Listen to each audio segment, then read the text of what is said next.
Voici le rapport régional annuel 2017 du Réseau des jeunes fonctionnaires fédéraux à l'intention du greffier. Le Réseau des jeunes fonctionnaires fédéraux regroupe 11 réseaux régionaux dans l'ensemble du pays, de Governex en Colombie-Britannique au réseau des futurs leaders de Terre-Neuve et Labrador dans l'Est. Voici la liste complète des réseaux régionaux au Canada.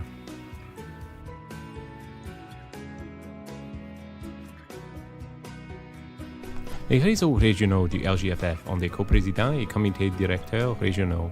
Leurs partenaires sont l'EFPC, la CNG et des conseils fédéraux. Ils font des présentations d'événements et d'initiatives ciblant les jeunes et les nouveaux fonctionnaires et sont des partenaires avec le LJFF lors d'événements nationaux. Voici quelques-unes des initiatives entreprises par nos réseaux régionaux en 2017. Pour le réseau Governex, l'enjeu était que les employés avaient besoin d'outils pour obtenir l'appui de la gestion pour les programmes de Governex. Les cadres supérieurs devaient savoir ce que vivaient les employés régionaux. Leur mesure était de créer une boîte à outils pour les membres. Governex et le LJFF ont aussi rencontré le greffier en octobre pour discuter de l'avancement et de la voie à suivre. Les incidences étaient une augmentation de la participation des membres et aussi une augmentation des ressources pour les membres. Finalement, il y avait une prise de conscience nationale quant aux questions régionales et établissement d'un partenariat pour améliorer l'expérience des employés.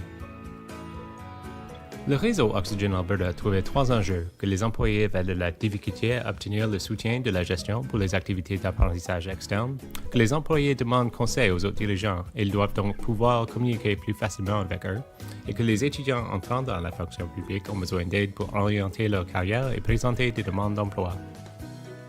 Ils ont pris 3 mesures. Premièrement, d'établir un fonds d'apprentissage avec l'aide de la Conseil fédéral des Prairies. Aussi, les autres dirigeants ont pu présenter des conseils clés lors de 3 événements. Ils ont eu une séance sur les demandes d'emploi pour les étudiants en juillet, et aussi l'événement GEMS qui a eu lieu en août. Leur incidence était une augmentation de la sensibilisation et du perfectionnement professionnel pour les membres. Aussi, il y avait une augmentation de la sensibilisation et des probabilités de réussite pour les étudiants entrant sur le marché du travail. Le réseau des jeunes de la Saskatchewan trouvait que les occasions d'apprentissage des employés en Saskatchewan étaient limitées quant à l'avancement professionnel et le perfectionnement des compétences en leadership. Ils ont pris comme mesure de créer un événement sur le leadership qui a rassemblé 150 fonctionnaires provenant de nombreux ministères et organismes. Cet événement a engendré un rayonnement accru pour le réseau des jeunes de la Saskatchewan, une augmentation des partenariats avec l'EFPC et 5 des importantes leçons à retenir pour les apprenants. Le réseau des futurs leaders de Manitoba constatait qu'il avait besoin de partenariats améliorés avec la haute direction. Ils avaient besoin aussi de la participation pour des priorités importantes, comme la Semaine nationale de sensibilisation aux Autochtones, les langues officielles et plus encore. Leur mesure était un événement de mentorat éclair du PDLCS en septembre et un événement pour la Semaine nationale de la sensibilisation aux Autochtones et participation dans la conférence sur la dualité linguistique. Les incidents étaient accrus au SMA dans l'ensemble de la fonction publique et les événements ont été bien reçus par les membres. Les futurs leaders de l'Ontario trouvaient que les employés n'avaient que des occasions limitées de rencontrer les autres dirigeants et de réseauter avec eux dans un contexte informel. Ils trouvaient également que la santé mentale constituait une priorité importante dans la fonction publique, mais les liens avec les réseaux des jeunes professionnels étaient limités. Afin de régler ces enjeux, les futurs leaders de l'Ontario ont cherché à établir des partenariats. Le premier concernant Engage-ON, un partenariat avec le réseau des jeunes professionnels de la région de l'Ontario, de l'Agence du revenu du Canada, qui a rassemblé 250 fonctionnaires pour une soirée de réseautage, de mentorat et de partage de conseils. Le deuxième événement se nomme Bungalow, une journée sur la santé mentale, un partenariat avec le réseau de mieux-être en milieu de travail de l'Ontario, qui comprenait des conférenciers, des professionnels de la santé mentale et un défi d'autoportrait. La journée s'est avérée une franche réussite avec des personnes participant au défi d'autoportrait partout au Canada. Les principales incidences d'Engage-ON comprennent la formation de nouvelles relations de mentorat, l'abaissement de barrières entre les employés et la haute direction, ainsi que des importants points à retenir pour la nouvelle génération de leaders de la fonction publique. OneGlow a eu une incidence importante sur ceux qui se trouvaient sur les lieux, alors que nous travaillons à démystifier les questions de santé mentale et à améliorer le mieux-être en milieu de travail.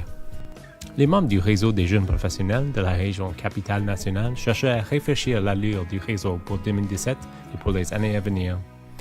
Les membres aussi voulaient associer avec le CCM-TGC et avaient besoin d'un événement ciblant la collectivité du réseau des jeunes professionnels. Leur mesure inclut un nouveau logo qui a été créé par un des membres et a été présenté au comité directeur. Mais aussi, un événement a été organisé en partenariat avec le projet SOI, se concentrant sur les possibilités d'emploi pour les réfugiés. Les incidences incluent que le nouveau logo solidifie la marque du réseau. L'événement du projet SOI a permis d'amasser des fonds et de sensibiliser les gens à une importante cause et priorité gouvernementale. Le RJFF Québec était sur une bonne lancée, mais avait besoin d'étendre son rayonnement et sa base de membres. Les mesures incluent la participation à des événements nationaux du RJFF, une présence accrue sur les médias sociaux, une augmentation du nombre d'activités de réseautage pour les membres et la participation de nombreuses initiatives du Conseil fédéral du Québec. Leur incidence inclut une augmentation de l'audience dans les médias sociaux, une augmentation de la participation aux événements, et une excellente lancée pour 2018 alors que le réseau cherche à élargir des événements comme le camp de carrière. Le réseau des jeunes fonctionnaires fédéraux du Nouveau-Brunswick trouvait que l'implication des employés régionaux durant la Semaine nationale de la fonction publique était nécessaire, mais qu'elle comportait parfois des défis. Ils trouvaient que les employés avaient besoin d'un événement commun autour duquel ils pourraient se rassembler. Et le 14 juin, ils ont donc organisé une course fabuleuse de Canada 150, créant ainsi de l'engagement envers la fonction publique et lien avec le Canada. La réponse a été massive et l'événement a rapidement affiché complet, avec 120 participants à Moncton seulement et des centaines d'autres dans l'ensemble des Maritimes. La conférence IAPC 2017 a lieu à Charlottetown en août, constituant ainsi une occasion de présenter le RJFF de l'île du Prince-Édouard. Les membres du RJFF de l'île du Prince-Édouard ont participé au comité de planification et ont organisé des événements pour les jeunes professionnels lors de la conférence. Comme incidence, ils ont eu plus de 100 participants aux événements du RJFF de l'île du Prince-Édouard lors de la conférence et les améliorations des partenariats fédéraux provinciaux. L'enjeu du réseau des futurs leaders de la Nouvelle-Écosse était qu'il y avait besoin de partenariats intergouvernementaux pour établir des solutions innovatrices aux questions complexes concernant les politiques. Les mesures qu'ils ont prises incluent la création du concours d'analyse de politique 2017. Des équipes se sont affrontées pour établir des solutions à divers problèmes de politique. Les solutions ont été présentées au cadre supérieur et une culture d'innovation a été créée. Le concours d'analyse de politique a encore une fois été un succès retentissant au printemps 2017. Le réseau des futurs leaders de Terre-Neuve et Labrador a trouvé comme enjeu que les occasions de formation sont limitées pour les employés à Terre-Neuve et Labrador. Le réseau des futurs leaders peut jouer un rôle important dans l'amélioration de l'accès à des événements et des partenariats intéressants et innovateurs. Comme mesure, le réseau a organisé de nombreux événements et établi de nombreux partenariats, y compris le Salon de l'emploi, la guerre des clans, l'événement sur la santé mentale du PAM, événements en partenariat avec la CNG à Corner Brook et plus. Comme incidence, il y avait une amélioration des partenariats avec l'École de la fonction publique du Canada et la Communauté nationale des gestionnaires, ainsi que de meilleures occasions de formation pour les fonctionnaires dans l'ensemble de la région. Alors, quels sont les objectifs régionaux du RJFF pour 2018?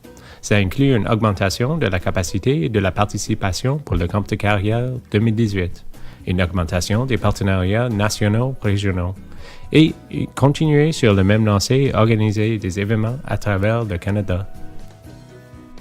Les 11 réseaux régionaux du réseau des jeunes fonctionnaires fédéraux continueront de jouer des rôles clés en 2018 et pour les années à venir. Merci de votre attention et au plaisir de vous voir bientôt.